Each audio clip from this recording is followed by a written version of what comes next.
Oke, di sini saya akan mencoba menjelaskan tentang medan listrik, flux listrik, dan hukum Gauss.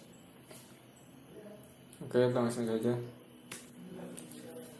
Sebelum membahas medan listrik ya, alangkah baiknya kita review dulu tentang gaya. Nah, secara umum itu ada dua gaya ya, yaitu gaya sentuh dan gaya tak sentuh. Gaya sentuh itu apa? Ya gaya yang bersentuhan gitu, seperti gaya dorong. Nah, kalau gaya tak sentuh itu gaya itu dihasilkan dengan bukan dengan sentuhan. Nah, lanjut. Nah, kenapa sih gaya tak sentuh itu? Kenapa kok bisa terjadinya gaya pada sesuatu yang tidak ada sentuh, yang tidak disentuh? Nah, ini kita akan menjelas. Ini ada sebuah konsep yang namanya medan. Medan itu apa? Nah, medan itu merupakan sebuah ruang. Nah, ini kan digambarkan seperti ini ya, seperti lingkaran ini, yang biru ini merupakan medan. Nah, medan itu sebuah ruang di mana di dalam ruangan ini, nah, hukum fisika itu berlaku gitu. Nah, itu medan, gampangnya kayak gitu. Oke. Nah, tadi kan sudah dijelaskan sedikit ya tentang medan. Nah, sekarang lalu medan listrik itu apa? Medan listrik itu merupakan ruangan di sekitar benda bermuatan listrik di mana benda bermuatan lainnya dalam ruangan ini akan mengalami gaya listrik. Nah, ini kan ada dua benda bermuatan listrik. Nah, ini medan, ada sebuah medan dinamakan medan listrik. Kenapa? Karena ini adalah ruangan di mana di dalam ruangan ini ada dua benda bermuatan listrik yang dapat saling berinteraksi gitu. Nah, makanya dinamakan medan listrik. Nah, interaksinya berupa apa? Berupa gaya listrik. Nah, tadi kan medan itu kan sebuah ruangannya. Nah, sebuah ruang di mana hukum fisika itu terjadi, medannya itu. Nah, sekarang medan listrik itu umumnya digambarkan dengan anak panah ini atau vektor. Nah, arahnya itu kemana? Medan listrik ini kan vektor ya, arahnya itu dia itu suatu medan, ketika medannya positif, nah dia itu arahnya mengikuti arah muatan uji positif. Nah, berarti kan kalau medan positif berarti kan dari muatan positif ya, berarti arahnya keluar. Kenapa? Karena ditunjukkan antara interaksi dari muatan uji positif dengan muatan positifnya. Nah, itu ya, kalau itu arahnya keluar kalau positif. Nah, kalau negatif itu masuk ke dalam. Kenapa? Karena ini positif, ini negatif, kayak gitu. Secara gambarannya itu untuk mengingat. Nah, tadi kan medan listrik itu merupakan suatu ruang gitu. Nah, di sini ada sebuah fisikawan menjelaskan sebuah kuat medan listrik. Nah, kuat medan listrik ini didefinisikan sebagai hasil bagi gaya listrik yang bekerja pada suatu muatan uji dengan besar muatan uji tersebut.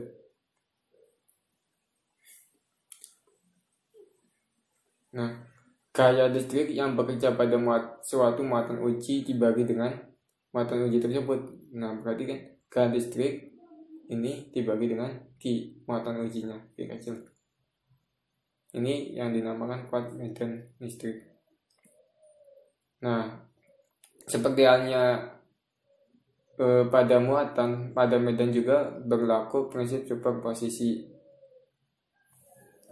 Ya, sudah saya terangkan di hukum Coulombnya.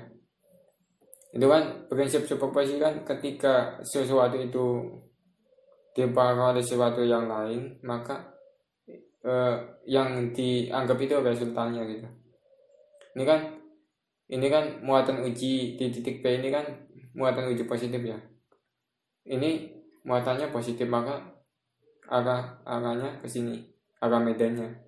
Ini juga muatan ini kan positif, ini negatif, maka arah medannya ke sini. Nah, maka resultan dari medannya itu maka medan yang berpengaruh itu resultan dari medan ini E1 tambah E2. Nah, besarnya apa? Besarnya ini mengikuti aturan kosinus. Nah, lalu ada flux listrik. Nah, flux listrik itu merupakan jumlah garis medan listrik yang menembus tegak lurus pada bidangnya. Ini tipe. Nah, ini kan medan listrik itu kan dijelaskan sebagai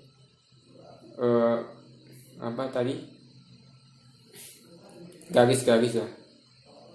Nah, kalau positif itu, saya ulang ya, kalau positif itu keluar, kalau negatif itu masuk.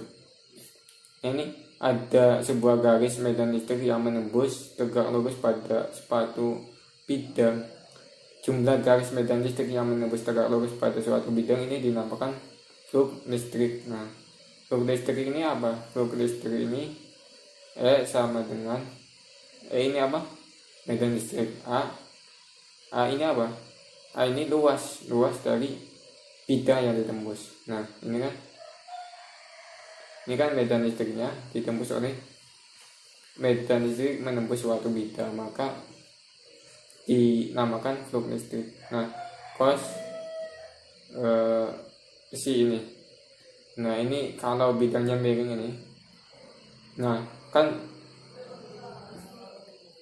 di cos besi kalau miring, sudut antara medan listrik dengan bidangnya itu berapa sudut yang dibentuk. Oke. Nah, lalu ada hukum Gauss. Hukum Gauss ini menjelaskan tentang jumlah garis gaya dari suatu medan listrik yang menembus suatu permukaan tertutup sebanding dengan jumlah muatan listrik yang dilengkapi oleh permukaan tertutup itu. Nah, ini kan ada sebuah muatannya. Ini kan otomatis dia memiliki medan listrik. Nah, jumlah garis gaya dari suatu medan listrik. Nah, ini kan ada garis-garis medan listrik kan. Nah, yang menembus permukaan. Misalkan ini cuma contoh secara gampangnya aja ya. Ini kan garis medan listriknya ini menembus suatu permukaan tertutup. Permukaan itu berupa bola. Ini adalah bola. Yang biru ini bola. Dengan jumlah muatan listrik yang dilengkapi oleh permukaan tertutup itu. Nah, jumlah garis gaya dari suatu medan listrik yang menembus suatu permukaan tertutup sebanding dengan jumlah muatan listrik yang dilengkapi oleh permukaan tertutup itu. Jadi kan ada medan yang menembus permukaan. Sama halnya dengan flux listrik ya. Ini medan menembus permukaan. Nah, itu sebanding dengan jumlah muatan listrik yang dilengkapi oleh permukaan tertutup menurut ini. Nah, kita dapat buktikan ini. Kita lihat ini flux listrik sama dengan medan listrik dikali luas. Nah, medan listrik apa? K pi per R kuadrat. Nah, ini luas dari ini kan 4 pi R kuadrat.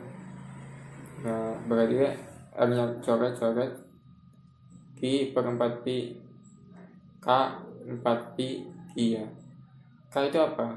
K itu kan 1 per 4 pi. Ini 1 dikali 4 pi. Coret ya. Berarti tinggal Q per epsilon 0. Nah, ini.